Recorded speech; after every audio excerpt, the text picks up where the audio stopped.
Helldivers has a ton of features and settings many players do not know about, and many of these being set to default actually hold players back from getting the full benefits from the in-game systems.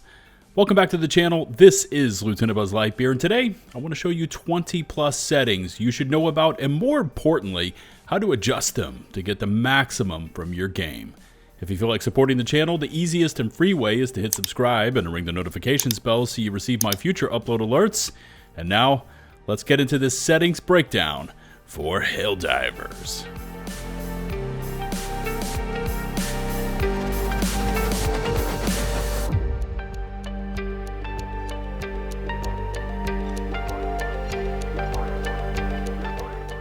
Helldivers makes use of medium to heavy motion blur, and while it does add to your speed and cinematic flair, it will many times lead to you not locating or seeing targets as you rotate quickly due to that blur effect.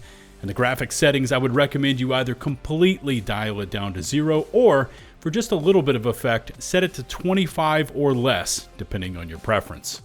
By default, the in-game settings are set to auto climb while sprinting, which is why you constantly try to climb on top of the resupply drop pods, getting you killed while in a hectic firefight. To correct this, I highly recommend you enter your gameplay settings and turn auto climb during sprint to no. You will then need to activate a climb when you encounter terrain once disabled, but at least you won't be climbing the damn drop pods unless you want to. Having the ability to quickly toggle between third and first person while aiming is essential for Helldivers due to the constantly varying ranges our targets engage us at, and dynamic aim mode makes it super easy, but there's a catch. It only works while the aim trigger type is set to hold and when not using a controller. If, for example, you press and hold right mouse button to aim in third person and then have to press another button to enter first person, dynamic aim mode makes it so all you have to do is tap the aim button, like right mouse button to enter scope mode.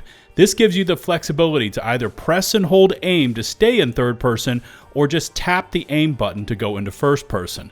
To change this setting, go into your gameplay menu and toggle the dynamic aim mode to on or off. Helldivers is naturally heavily cinematic and democratic, and camera shake adds to the overall dramatic effects, but for some, it's just too much. Camera shake can disturb your aim and completely discombobulate you while in combat. I personally either switch mine between off or low, depending on the gameplay and how many 500 kgs and hell bombs my squad mates are using. You can still get the chaotic feel and weight of the explosions even while setting shake strength to low, avoiding a visit from your local democracy officer. To change this setting, go into the display menus and dial down the camera shake strength to your taste. Midnight mode is an audio setting many players are sleeping on, and it allows you to play the game with the overall sound volume turned down quite a bit, but it amplifies important sounds around you while lowering the rest of the noise. This means you can play the game without blowing out your eardrums, but when something important is around you, like say a rare sample that makes those tingling noises, or when an automaton patrol is on the other side of the hill, you'll hear them loud and clear. Sound and using it to locate all manner of items and enemies is of extreme importance while playing this game, and Midnight mode, found in the audio settings, gives you some flexibility on how that body of sound is delivered to you.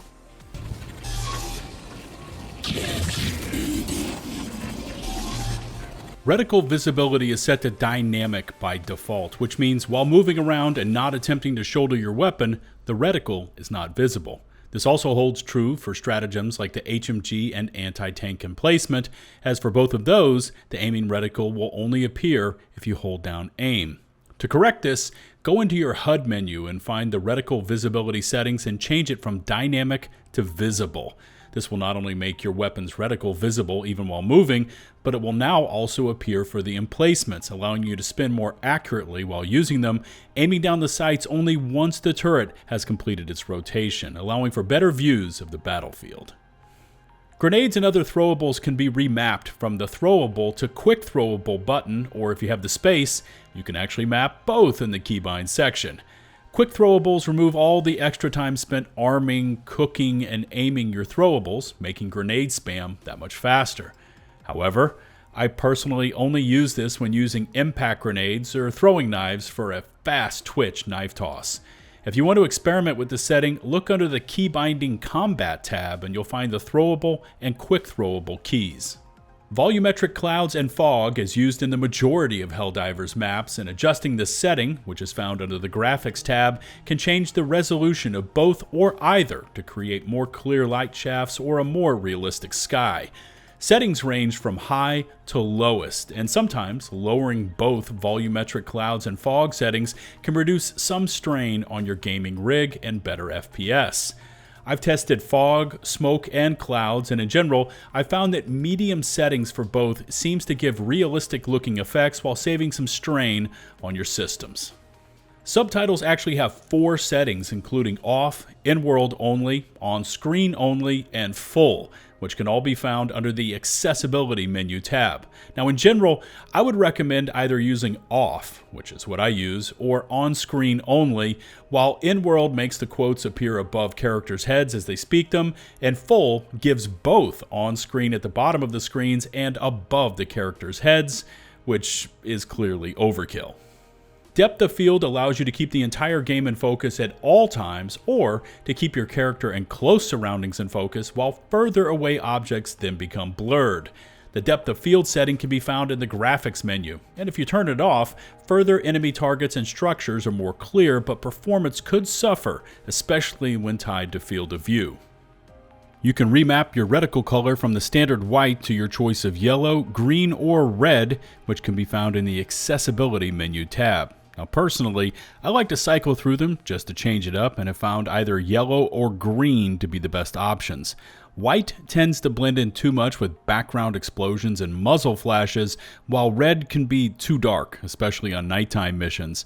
A bonus setting here as well is located right below the color option, and it gives you the option to create an outline around your reticle. So even if you stay with the standard white, the outline makes it that little bit easier to see when laying down the law on Super Earth's enemies. The vertical FOV or field of view slider can be found in the display menu tab, offering players the ability to move in much closer to their characters by reducing the FOV, or to move further back by increasing the value. Increased field of view gives you a wider look at the battlefield, going as high as 90, but I would recommend somewhere around 70 for a good middle ground, especially if you start to see performance issues while having the FOV maxed out. Piggybacking off of FOV is anti-aliasing, which I'll explain what it does in just a moment, but in the graphics menu you can toggle AA on or off, which is a system used to smooth out jagged edges on diagonal or curved surfaces. Now for Helldivers, this is a combo effort, as you can either run AA on with sharpness set to max, or this is where the FOV of 70 comes in. I personally use anti-aliasing off with a sharpness set to around 0.70 in tandem with the 65 to 70 FOV slider. It delivers solid image quality without the over-defined lines and shapes you would see with your sharpness set to max. Speaking of graphics, staying in that graphics tab, you will find 3 settings at the bottom of your options that include frame rate limit on or off, the actual frame rate limit slider if you select it on, and right below there is VSync on or off. VSync is designed to eliminate screen tearing, but it can hurt performance. And in general, if you set your frame rate limit to match the refresh rate of your monitor, it holds together nicely in Helldivers. Now, since my recording software has a sweet spot of 60 FPS, I run with VSync off and the frame rate limiter set to 60, with the ability to adjust it up to 120 FPS when not recording. Experiment with the settings here to get your best results. Compass angle range is found in the HUD menu tab, and by default it is set to normal, but you have the options here to make it shorter, leave it as normal, or set it to wide, which is what I would recommend doing. By choosing this setting, your compass at the top of your screen extends further left and right and can display a larger area, giving you more feedback to POIs in your area and reducing the need to spin your character around so much to see items on your compass. While here, and located in the same area of your HUD options, is compass width, which again defaults to normal, and by adjusting it to wide, it creates a taller compass, making it easier to read. And finally, again, while we are still here, check out the Compass Ordinal Directions tab and set it to visible. Ordinals will make directions like NE for northeast visible on your compass, making it easier for you to tell which direction you are turning and for callouts to your squad mates. Remember, aim mode is found in the gameplay menu tab, and I highly recommend you set it to per weapon, which allows you to cycle through your weapons, especially precision stratagem weapons. And when you go to shoulder that weapon and aim, by having this setting set to per weapon, the game remembers how you last had it set. For instance, if I had last set the railgun to go into first person mode and then used some other weapons, when I came back to the railgun and pressed aim, it will remember I was in first person and immediately take that perspective. Much the same and found quite close to Remember Aim mode is the Remember Weapon Functions tab with the ability to move it to either yes or no. This function is weapon specific and remembers how you had it last set up. In this example, I'm using the LtB carbine and I have activated the flashlight to auto and set it to 3-round burst firing mode. With this setting now on, the next time I switch away and back to this weapon, both the attachment and firing mode will be the same as when I last used it.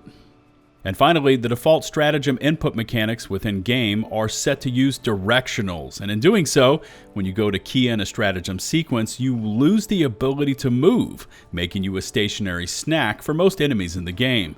It will take some getting used to, but remapping your stratagem keys, for instance, for me on PC, that means moving from WASD over to the arrow keys, means you can still stay mobile, even sprint, while keying in your stratagems. You're going to find all the keybinds under the General tab, and it's going to require a new keybind to open your stratagem list and to change the directionals over to the arrow keys.